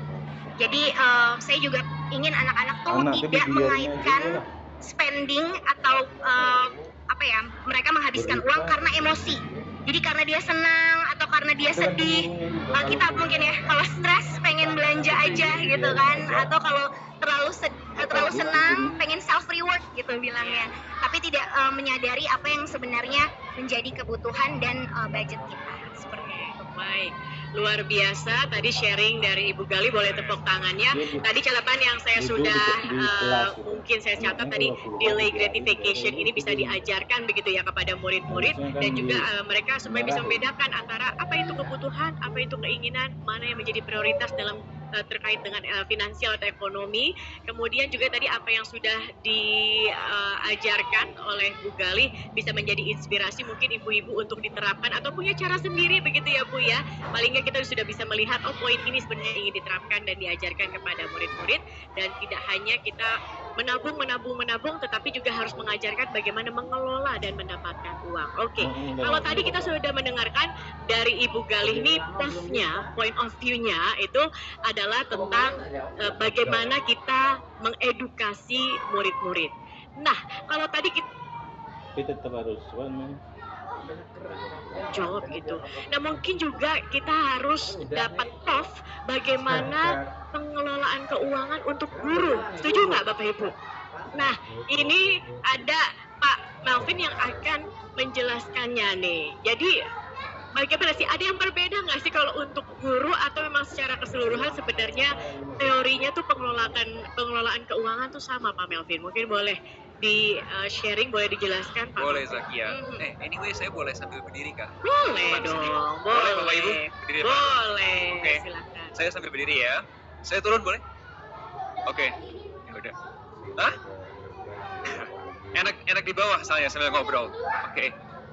Sebelumnya selamat pagi Bapak Ibu. Ya, sebelum masuk saya ingin mengucapkan terima kasih karena di sini semua berkumpul Bapak Ibu guru. Ya kalau nggak ada ya profesi guru, saya nggak ada di sini. Jadi saya sangat hati saya mengucapkan terima kasih buat Bapak Ibu guru. Selamat Hari Pendidikan juga buat Bapak Ibu guru semua. Thank you sudah bantu kami. Nah, tadi saya waktu tanya sama Mbak Zakia, Mbak Zakia, sini siapa yang follow Instagram? Mungkin belum pada kenal ya. Saya boleh tanya nggak sih, siapa Bapak Ibu yang baru pertama kali kenal saya atau ketemu saya hari ini? Banyak. Oke, terima kasih. Kalau gitu, izinkan saya kenalan dulu. Nama saya Melvin Mumpuni. Nah, kalau nama Mumpuni, pastinya Bapak Ibu tahu ya, orang Hah? Mumpuni itu bahasanya bahasa Jawa, aslinya semua bisa gitu. Nah, pertanyaannya kalau nama Melvin, nah, Bapak Ibu ada yang tahu? Nah, kalau kata Calontong tahu nggak Calontong? Tahu ya, Calontong tahu ya. Calontong tuh bilang setiap nama itu mengandung arti, ada doanya. Nah, Melvin itu nama pemberian dari nenek saya, ada artinya. Melvin, Melnya adalah melek, Vinnya adalah finansial. Oke, jadi jadi kurang lebih 20 menit kita akan ngobrol-ngobrol. Dalam waktu kurang lebih 15 menit kita ngobrol-ngobrol keuangan. Saya di finansial, perusahaan perencana keuangan, tadi ya masih saya mau kasih yang ketiga nih. Kalau nah saya di sini itu muka kan nggak banget.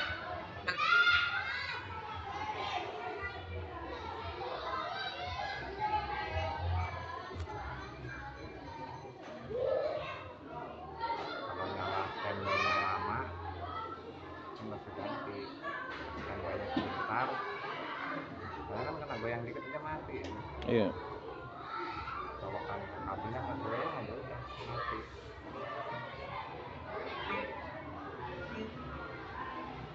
Pas ngobrol kita lihat pertanyaannya simple.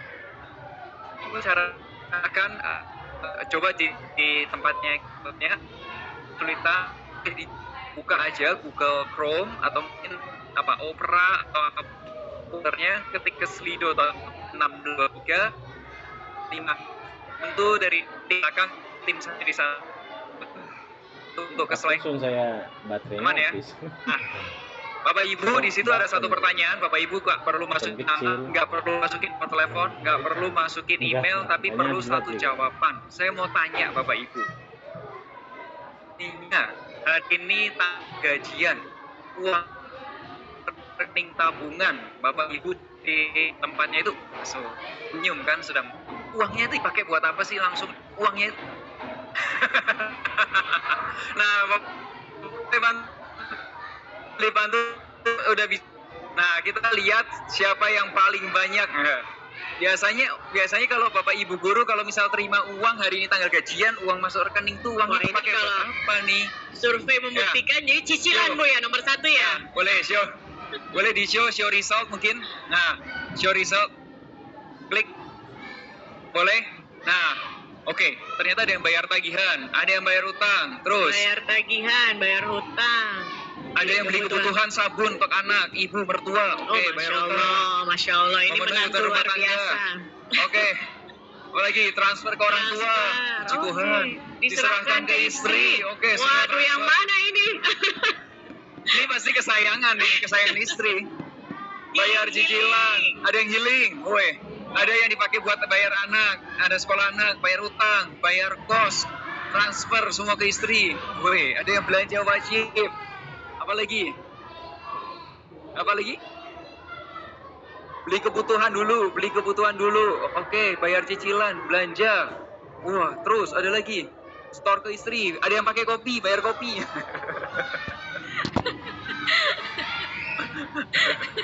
Oke, terima kasih. Kebutuhan dapur, beli pampers. Jujur ya, transfer uang sekolah anak. Oke, terima kasih. Kasih tepuk tangan dulu dong buat Bapak Ibu yang sini. Wah, terima kasih sudah jujur. Boleh, Bu, dari depan sampai belakang, dari kanan sampai kiri, boleh bantu. Paling banyak jawabannya. Hari ini tanggal gajian, uangnya dipakai buat? Buat?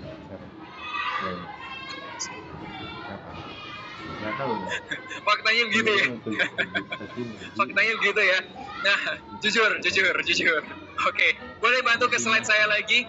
Nah, Bapak Ibu, ternyata Bapak Ibu guru tadi tanya, emang beda nggak sih cara kelola keuangan guru sama yang lain? Ternyata dari event ke event, dari kegiatan perencanaan pensiun dan lain sebagainya, saya bawakan jawabannya selalu sama. Habis bayar gajian langsung dipakai buat bayar cicilan. utang. Nah, Bapak Ibu, ini saya mau cerita dulu, nanti mungkin boleh foto, tapi saya mau cerita dulu. Bapak Ibu pernah tahu nggak sih? Ternyata setelah saya sama teman-teman di Finansialku, kami punya klien, kami menganalisis klien-klien kami punya keuangan gitu. Ternyata ada satu pola yang sebenarnya itu pola itu nggak putus. Yaitu gini, Bapak Ibu.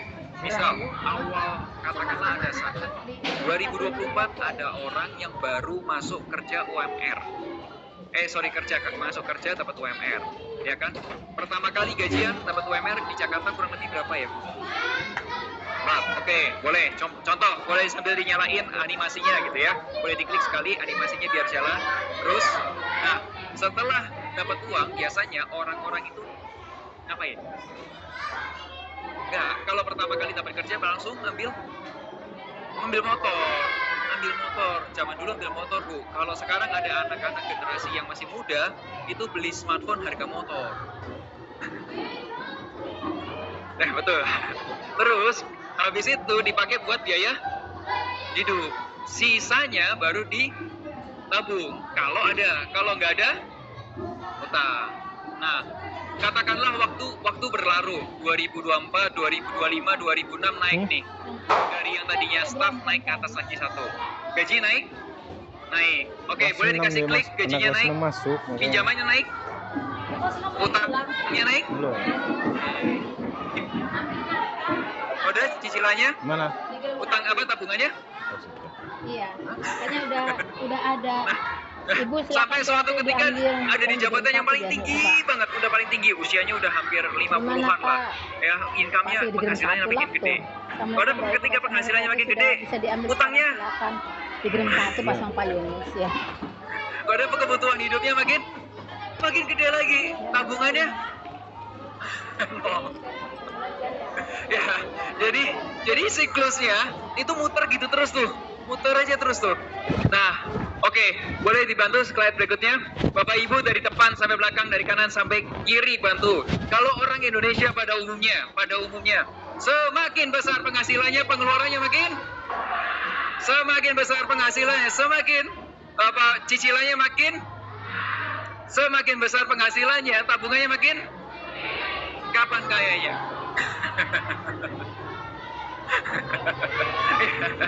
Nah, itu Bapak Ibu masalahnya Bapak Ibu udah tahu. Berarti masalahnya yang ada di kita itu masalahnya kebalik, benar nggak sih? Bapak Ibu tahu kan masalahnya apa? Kenyataannya kalau ini ya memang gue tahu sih, Ben, aku tahu sih yang kamu bilang ini memang kebalik gitu. Harusnya nggak kayak gitu, tapi gimana jalaninya? Cara mainnya gimana? Nah, Bapak Ibu, siapa yang mau tahu gimana cara supaya ini nggak kebalik lagi? Oke, terima kasih. Siapa yang nggak mau? Oke, jadi boleh saya kasih lagi sekali lagi. Satu saat lagi, Bapak Ibu, saya mau cerita satu hal. Jadi ini kalau misal Bapak Ibu teruskan tadi pola lingkaran itu, selesainya di mana? Izinkan saya ceritakan karena saya beberapa kali kami di Finansialku berkesempatan sharing tentang masa persiapan pensiun. Jadi Bapak Ibu, ketika kami mengisi beberapa persiapan pensiun, itu tuh kami melihat ternyata orang-orang yang nanti pensiun pasti biasanya umumnya itu dapat dana pensiun. Setuju? Biasanya uangnya kan gede, betul? Nah, kebanyakan itu uangnya itu mereka tahu bakal dapat uang gede, tapi mereka akan pakai uang itu untuk bayar utang. Jadi semakin kalau misal Bapak Ibu terus jalanin terus polanya ya, dari penghasilan kecil kadang utang makin gede income-nya, makin gede utangnya, terus diputar terus. Nanti teman-teman Bapak Ibu semua bisa jadi kayak tornado gitu, naik makin gede. Dan ujung tornadonya itu ketika sudah mau pensiun pegang uang, tapi uangnya tahu ini harus buat melunasi utang. Sehingga pensiun nggak pegang uang. Itu masalah terbesarnya, ultimate-nya, selesai itu masalah. Nah, saya nggak ingin Bapak Ibu, teman-teman semua yang ada di sini bernasib sama seperti yang sebelum-sebelumnya. Nah, oleh sebab itu saya ceritakan gimana sih cara saya pribadi ngatur keuangan, cara klien-klien kami ngatur keuangan, dan apa yang kami ajarkan gitu. Boleh dibantu ke slide berikutnya. Nah, Bapak Ibu pertama kali ketika terima gaji, mungkin terima bonus, atau mungkin THR, dan lain sebagainya, kita sebut penghasilan. Bayar pajak? Bayar. Nah, saran saya berikutnya didonasikan. Ya, mau bentuknya zakat 2,5% boleh, atau mungkin yang seperti saya Nasrani 10% juga boleh. Yang penting satu pas, ya, udah rutin. Nah, setelah itu saran saya kita tabung dulu. Kalau yang tabungannya belum ada, punya tabungan dulu. Supaya apa? Kalau ada kebutuhan yang mendesak, pakai tabungan. Kalau nggak punya tabungan, kepepet, ujungnya utang. Ya, jadi yang paling penting punya tabungan dulu.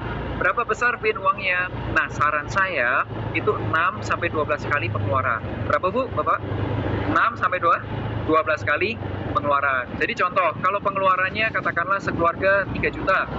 Berarti kalau 6 berarti kali 6 18 sampai 36 juta. Nah, setelah itu uangnya sisanya diinvestasikan.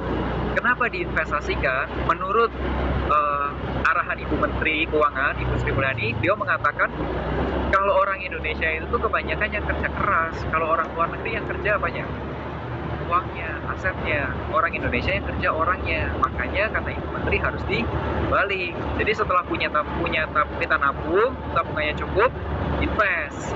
Nah, invest kalau kita nabung atau invest, kita bisa dapat hasil nggak?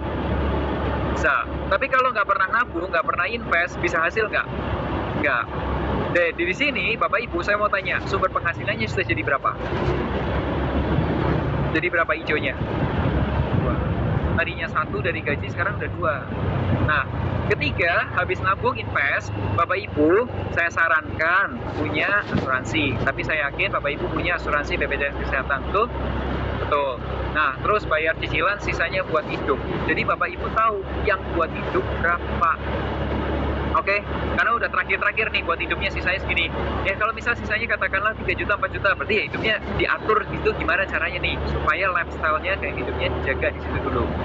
Nah, kalau Bapak Ibu punya tabungan, Bapak Ibu punya investasi, satu hal yang membuat game-nya berubah, ya ini game-nya berubah, ini yang penting. Itu ketika uangnya cukup gede, modalnya mulai ada, Bapak Ibu coba punya penghasilan yang sifatnya pasif. Caranya gimana? Gini, Bapak Ibu pernah nggak perhatiin di depan Indomaret atau Alfamart di parkiran itu tuh ada yang jual gorengan, tempe goreng lah, atau mungkin apa namanya tahu goreng lah, gitu. Bapak Ibu pernah survei nggak sih? Itu tuh sebulan berapa hasilnya? Nah, tergantung rame atau enggak gitu ya. Yang normal gitu. Nah, Bapak Ibu coba sekali-kali coba survei. Nah, menurut hasil survei yang kami lakukan pribadi, kalau di Kota Bandung itu masih bisa dapat 2,5 satu ya diambil ya. Nah, itu kalau punya 1 gerobak. Kalau punya 4 lumayan kan tambahannya kan. Nah, itulah yang membuat game plan-nya berubah. Cara ngatur keuangannya berubah. Karena penghasilannya yang tadinya gaji, yang kedua punya penghasilan dari investasi, yang ketiga punya penghasilan pasti. Nah, itu yang berubah, Bapak Ibu. Sampai sini, paham ceritanya? Nah, tapi ya, kita... Olahnya apa nama?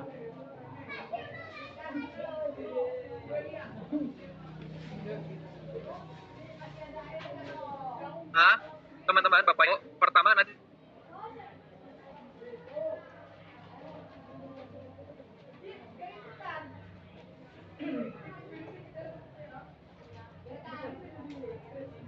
ya, dan saya yakin setiap orang. Ini nama gurunya aja, Pak. Ya, namanya kan beda. Oh.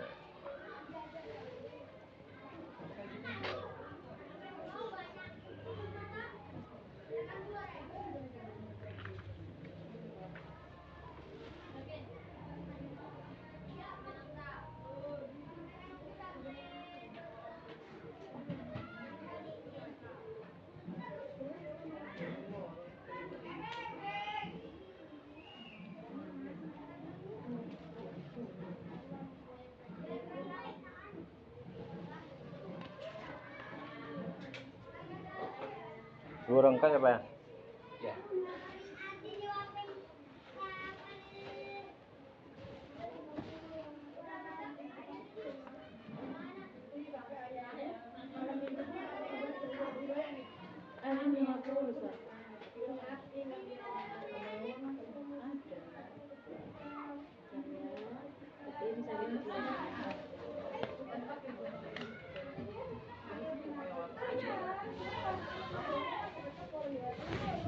Ini sini aja Pak.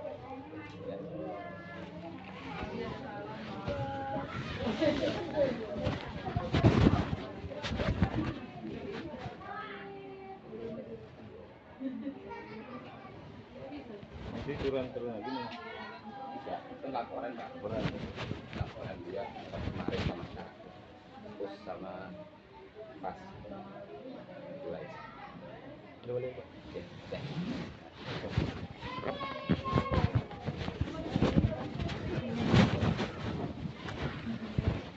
Udah balik dulu.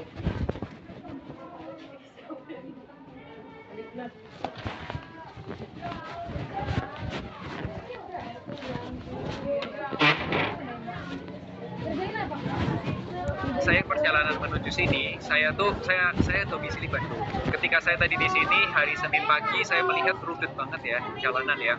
Gak apa-apa, slide-nya mati aja gak apa-apa. Nah, saya tuh lihat rudet banget. Nah, saya melihat kendaraan-kendaraan sepeda motor metik. Ternyata saya perhatiin orang-orang itu. Bapak Ibu saya mau lihat, mau tahu kalau orang metik itu biasanya pegangnya apa sih? Di sininya pegang apa? Gas sama rem. Nah, Bapak Ibu semuanya yang tadi saya ceritakan semua itu adalah teknik untuk ngerem. Betul kan? Ngerem pengeluaran, betul kan? Ya kan? Padahal namanya motornya kita aja ada gas kan?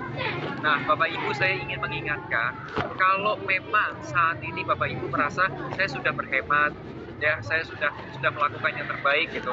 Tapi ternyata belum bisa cukup gitu. Oke, berarti sekarang waktunya nambah gas pemasukannya di gas, bukan pengeluarannya di gas ya.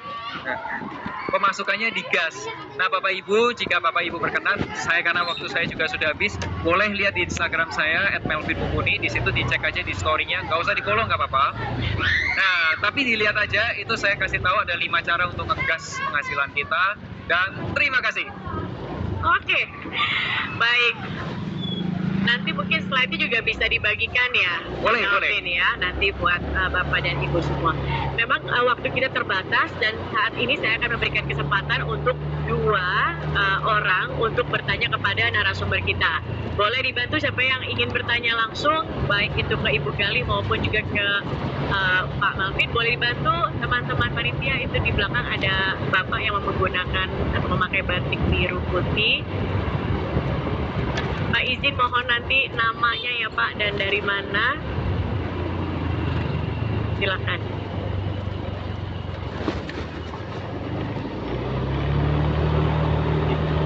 Ya, nama saya Rijal Fadilah dari SD Bakaputi Timur 03. Rijal Fadilah. Rijal, oke. Rijal pakai J ya Bu. Rijal, oke, Rijal. Baik, silakan Pak Rijal. Ingin nanya kepada Pak Melvin. Ya Pak Rijal. Jadi sebenarnya materi yang Pak Melvin kasih tahu sebenarnya kita sudah tahu ya, maksudnya langkah-langkahnya itu kita sudah sering mendengar. Cuma yang ingin saya tanyakan, kira-kira refleksi apa sih yang Bapak Melvin lakukan untuk proses dalam save uang itu berhasil? Karena saya yakin Bapak Ibu di sini sudah melakukan apa yang dilakukan Pak Melvin, tapi ada yang gagal, ada yang berhasil, ada yang sedikit berhasil, bahkan tidak berhasil sama sekali. Jadi mungkin Pak Melvin sudah banyak pengalaman dan kira-kira yang bisa memotivasi kita lagi, Bapak. Kira-kira apa yang terpenting nih dari beberapa pengalaman Bapak jadi dalam merefleksikan kemampuan Bapak dalam memanage uang. Kemudian yang kedua, bisa tanya lagi, satu aja. Boleh. Pada Bu Gali, ya izin Bu Gali nanti itu ya, pembelajaran tadi apakah bisa dikonversikan dengan P5 itu sangat menarik sekali Bu, dan nanti dimensinya apa aja yang bisa di ATM untuk kita sekolah di SD. Terima kasih Bu Gali. Assalamualaikum warahmatullahi wabarakatuh. Waalaikumsalam warahmatullahi wabarakatuh. Pak Rijal, terima kasih. Pak Melvin, silakan. Jadi bagus banget Pak Rijal. Jadi Bapak Ibu tadi kalau boleh simpulkan, apa sih yang kenapa kok yang ini bisa berhasil, kenapa yang lain belum tentu berhasil? Jawabannya ada 3.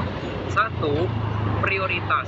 Bapak Ibu saya nggak cerita tentang mana penting mana bukan, saya cerita tentang prioritas.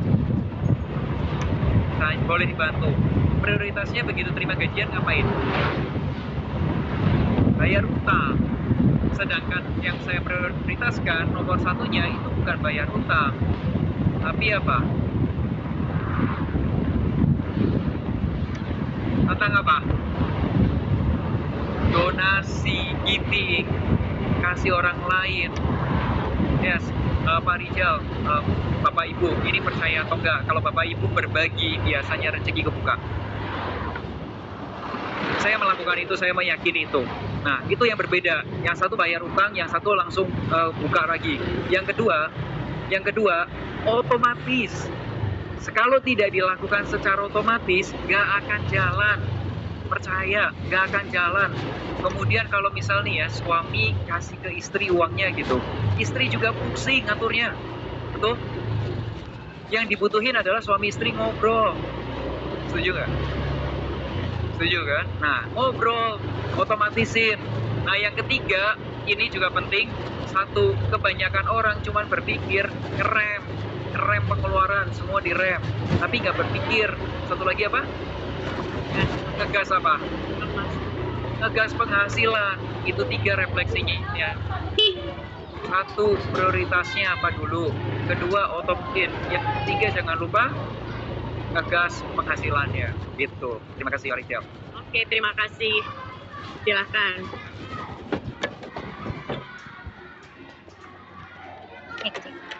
Oke, izin Pak Rizal tadi menjawab tentang apakah tadi yang saya praktikkan di kelas itu juga bisa menjadi salah satu topik P5 gitu ya. Bisa banget, tapi memang yang perlu kita luruskan P5 ini hasil akhirnya itu bukan produk aja gitu ya, tapi gagasan-gagasan murid. Jadi P5 ini sebenarnya bukan kaitannya dengan pagelaran-pagelaran mewah begitu ya, tapi bagaimana anak-anak tuh mampu mengidentifikasi masalah. Masalah keuangan itu kan masalah yang sangat dekat juga ya, pasti ke murid-murid kita. Selama itu bisa kita fasilitasi dengan baik, proses berpikirnya murid-murid, bagaimana mereka menyelesaikan masalah, itu pasti bisa masuk ke P5. Salah satu nilainya mungkin kewirausahaan gitu ya, terus mandiri, berkebinekaan global juga bisa kita selipkan gitu ya. Mandiri itu juga bisa. Jadi silakan Pak Rizal kalau mau.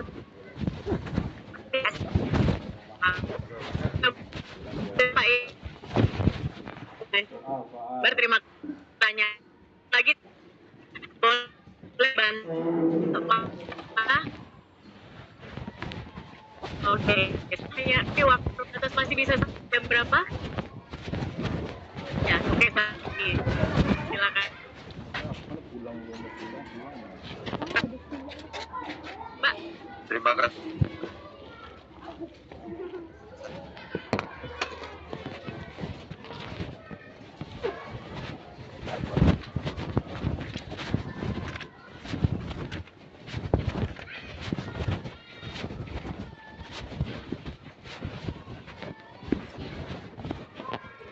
Ya, di sini saya pernah punya pengalaman karena dibahas juga tentang investasi ya. Dulu pada tahun 2001 banyak sekali guru-guru di wilayah saya berinvestasi pendidikan melalui asuransi Bumi Putra Pak. Ya, dan alhamdulillah Pak, asuransi itu kan memang kami peruntukkan untuk anak kuliah ya, sampai anak kuliahnya selesai asuransinya juga tidak kembali kan, itu kan ya. yang bulat. Nah, ini barangkali adakah On pencerahan off itu dari aja, OJK? tombol on Terima off. kasih. Tombol on off. Oke, ini pertanyaannya kayak